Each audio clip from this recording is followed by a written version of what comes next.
Ecclesiastes. Ecclesiastes chapter 9, verses 7 to 9. Go eat your food with gladness and drink your wine with a joyful heart, for God has already approved what you do. Always be dressed in white and always anoint your head with oil. Enjoy life with your wife, whom you love, all the days of this meaningless life that God has given you under the sun. All your meaningless days, for this is your lot in life, and in your hard labor under the sun. May God bless the reading of His word. Amen. Thank you, Ellie. All right. Yeah, that's great. That's nice to have a husband who likes that. That's their favorite verse. I love your wife. That's wonderful. I love that. Yeah, we can say that about all the important people in our lives. Our wives, our husbands, our friends, our neighbors, all the children and parents, all the people that mean so much to us. It's definitely one of the keys. We're going to talk about that today. Did you notice how this kind of went off the rails toward the end? It starts out really nice, and then at the end it's, eat, drink wine. That's good, right? There's the Bible. Drink your wine, enjoy your bread. Nothing better than some fresh baked bread. Enjoy your wine, enjoy the people you love, and don't worry if you get your hair done, get your hair and get it nice. Wear some nice, comfortable clothes, white comfortable clothes to wear, all of that. And then it starts talking about the meaninglessness of life toward the end. And I'll tell you, that's something that's known, or that it's really a trademark of the book of Ecclesiastes. It's sort of a downer. In fact, this is one of the most upbeat verses in the book of Ecclesiastes. And even this book verse, and one verse we hear over and over again is vanity, vanity, everything's vanity. There's nothing new under the sun. And that's repeated over and over again. But this verse is one of the cheerier verses, along with, what's the verse you know best? Anybody know a good verse from Ecclesiastes? Something that jumps out at you? There's a time for every purpose under heaven. You remember that one? A time to be born and a time to die, a time to plant, a time to harvest, a time to kill, and a time to heal, a time to build up, and a time to tear down. See, that's a nice one. It's beautiful poetry, actually. But even that mentions death and toil, just like our other beautiful verse. And definitely the person who wrote Ecclesiastes was facing a time, definitely at this point in their lives, they were a little restless with life. Have a restless spirit. And there are times I've had that in my life, this idea of a restless spirit. Now, maybe not one thing in particular in life. Everything may seem pretty good, but there's just something generally that seems amiss. Something you're restless about, life should be different. It should be, I should have a different purpose, or I should be doing something differently, and just feeling that in your heart, or maybe it's something very particular. It could be from your work. You have a sense of restlessness. It should be different. Maybe I should be doing something different. Maybe I should be doing something different in this job, or doing something completely different. And there's that feeling and possibility that restlessness comes from there.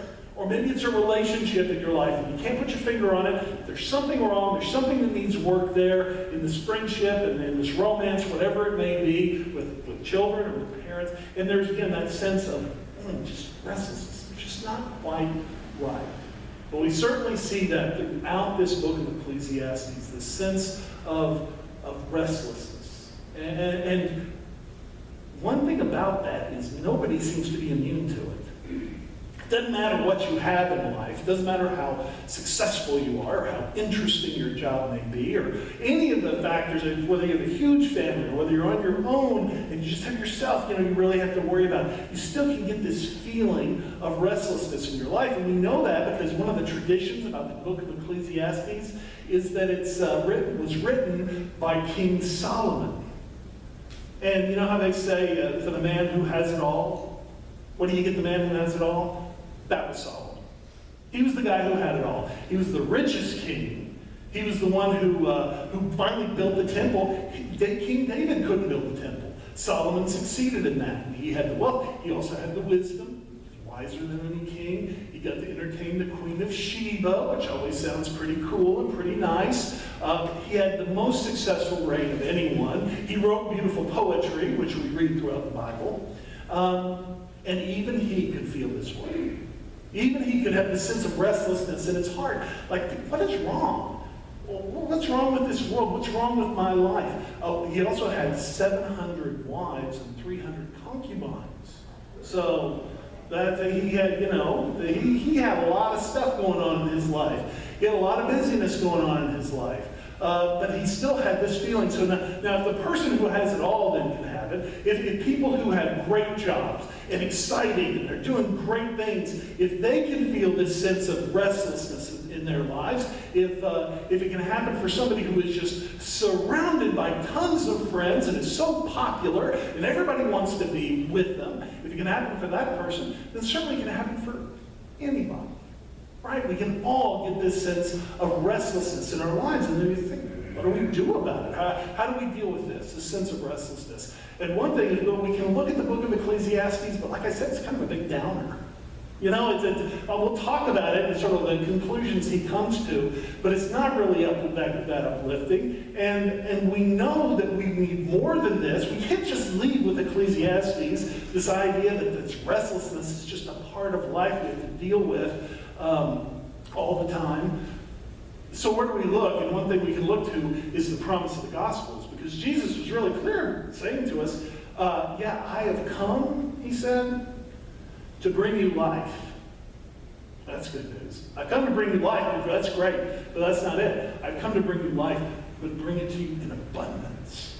So this idea that one of the basic promises of our faith as Christians that comes from our Savior, Jesus Christ, is to have this life of abundance where we feel that. We don't feel restless all the time. We feel like, oh, wow, I've got everything I need. I feel great. I feel like my life is right on track. We can have that. That's one of the promises of our faith.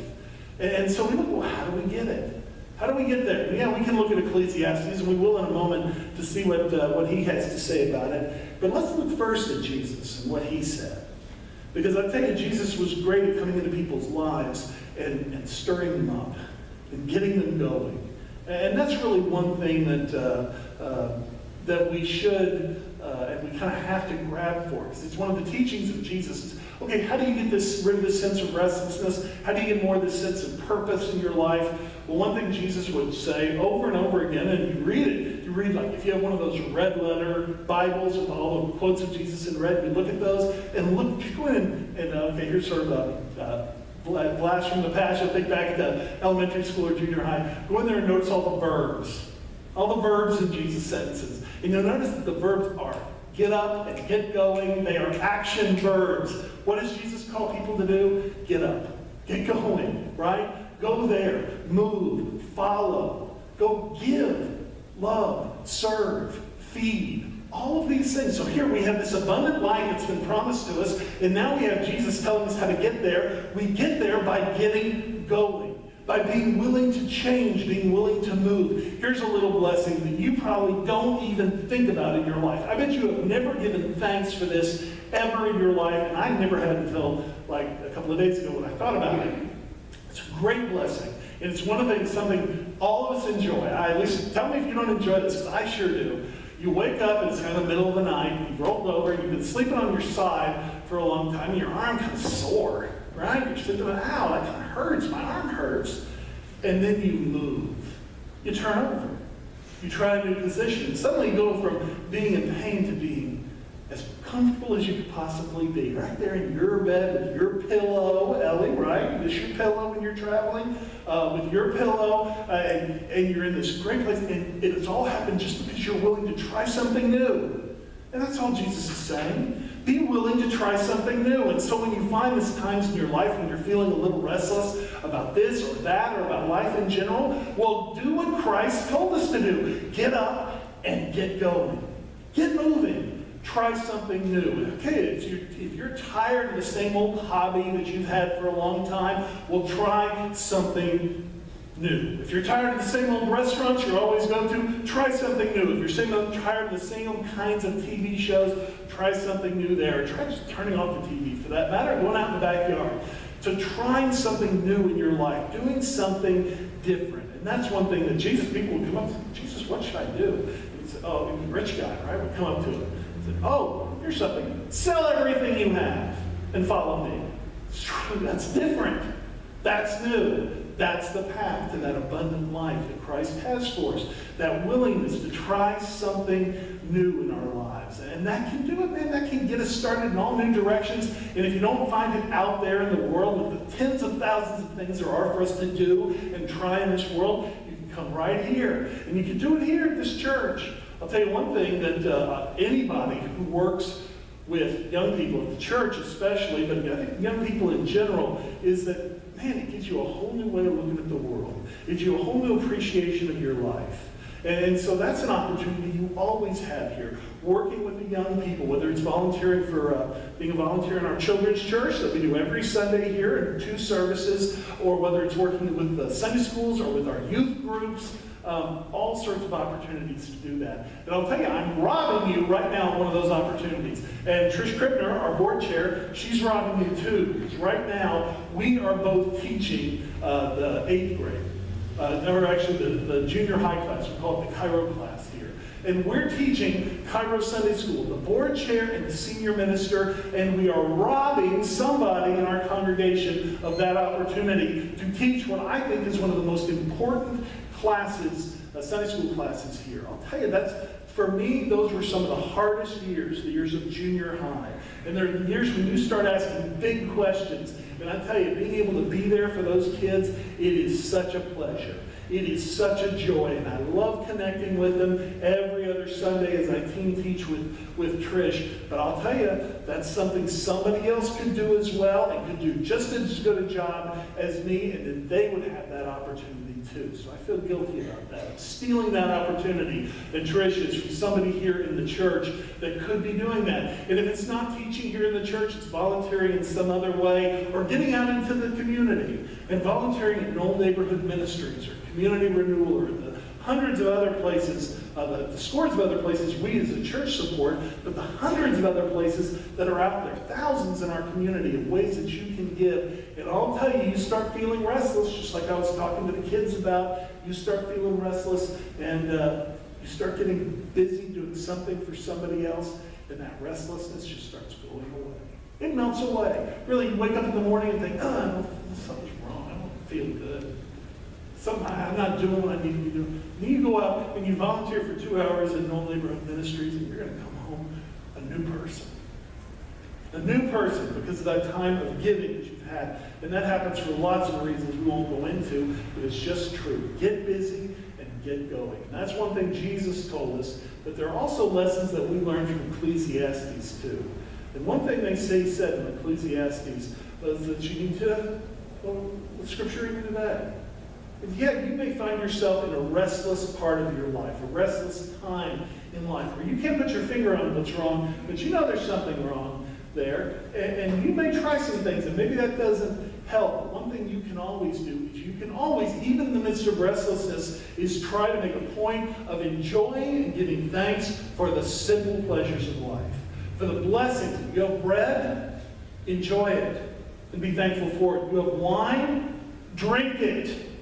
And drink it with joy, right? Let that joy fill your heart as you drink it. You have somebody in your life that you love, that you cherish, a child, a spouse, a parent, a friend.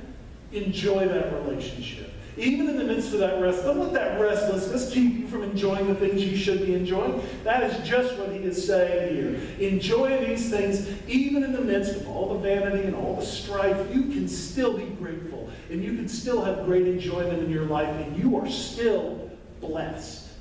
You need to remember that. Yeah, get up and get going, but also remember all the things you have right here and right now. What a blessing those can be.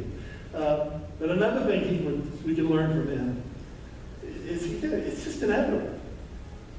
It's going to come to us all, this feeling of restlessness, this feeling that things aren't quite right. Yes, we can try to do our best at it. We can try to enjoy what we have, but we just have to recognize it's going to come. But it's also going to go away. It will go away. Your spirits are going to rise up again. It's like the tide of the Spirit. The Spirit gets low and then it gets back up again. Low for a while, and it rises back up. And how do we endure those low times? Well, we know the good times are going to come. We know the Spirit of God is going to blow into our lives. It's going to take all of that restlessness away. It will happen. Absolutely. You know, we're all bracing. I am at least bracing for summertime.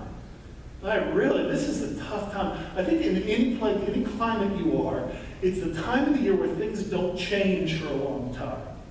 And of course, up north in Minnesota, it's the winter.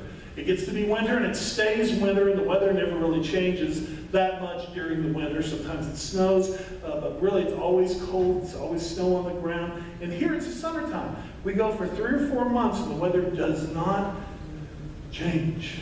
And that's tough. The heat is tough. It's just the same weather over and over, day after day, first thing in the morning to last thing at night, all day, hot, clear, sunny during the day. And that can be tough. It just will not change. Then we get to that point. When we get to September, we think, oh, it's not going to be too long. And then we forget, yeah, it is. It's still going to be a long time. It's going to get to October. Then we get to October. Oh, it's still hot. October 1st, right? It's still, it can be terribly hot. But then we can really start listening for it. Talking about lying in our beds, lie in our beds at night, and listen to that north wind that's going to come blowing in one night. It's going to cool everything off. Right? It's going to make it a cool, crisp morning. We're going to go outside. And we don't need a jacket, but it's not going to be that oppressive heat anymore. The psalmist, the psalm writer wrote, I call out to God in my distress, and God comes to me on wings of the wind. That's what we're praying for, that God's going to come. And He does. That's how we endure the tough times, is to know that God is going to come back into our lives. And that is exactly what God's going to do. God will come back into our lives. Our spirits will rise up again. And it may happen with God through our own actions, our own determination to try something new and different in our lives.